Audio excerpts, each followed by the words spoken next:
अध्यक्ष महोदय, केवळ सभागृहाला थोडी प्राथमिक माहिती व्हावी म्हणून मी सांगतो की जो काही पाऊस रात्रीपासून पडतो आहे त्यामध्ये सिंधुदुर्ग जिल्ह्यामध्ये 216.5 मिलीमीटर पाऊस 24 तासात पडला।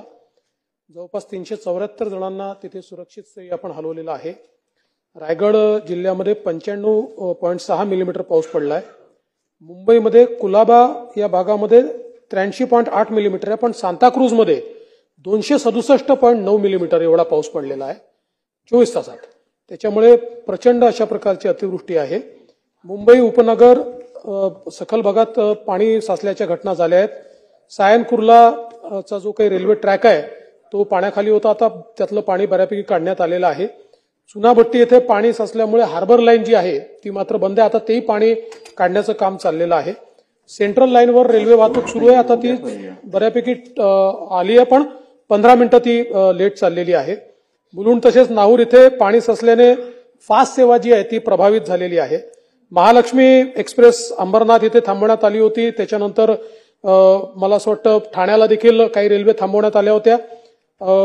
वेस्टर्न रेल्वे जी आहे ती देखील 15 मिनिटं विलंबाने चाललेली आहे, अर्थात स्लो लोकल, फास्ट लोकल नाही।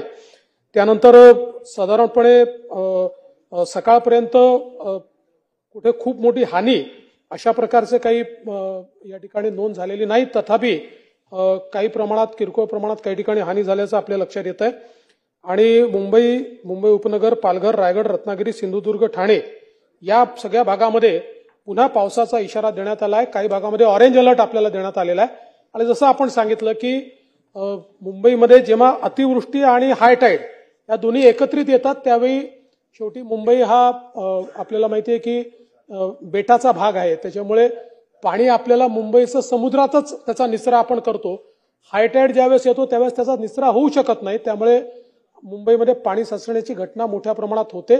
तशाच प्रकारची परिस्थिती आहे। अद्याप तरी अशी स्थिती आलेली नाही, पण जे काही फोरकास्ट दिलेला आहे, कारण आता आपण सांगितलं 1:27 हाय टाईड सुरू होतोय आणि ऑरेंज अलर्ट प्रमाणे जर पाऊस पडला किंवा मोठ्या प्रमाणात जो पाऊस पडतोय तर त्या ठिकाणी निश्चितपणे अडचणीची स्थिती येऊ शकते। आणि आज मला असं वाटतं सदस्य देखील या ठिकाणी पोहोचू शकलेले नाहीत, बरेचसे अधिकारी देखील पोहोचू शकलेले नाहीत, वेगवेगळ्या ठिकाणी लोक अडकलेले आहेत। तर मला असं वाटतं आपण जो निर्णय या ठिकाणी सांगितलेला आहे तो किमान कर्मचाऱ्यांच्या बाबतीत तरी तो योग्य असेल, कारण शेवटी खूप दूरपर्यंत त्यांना सगळ्यांना जावं लागतं।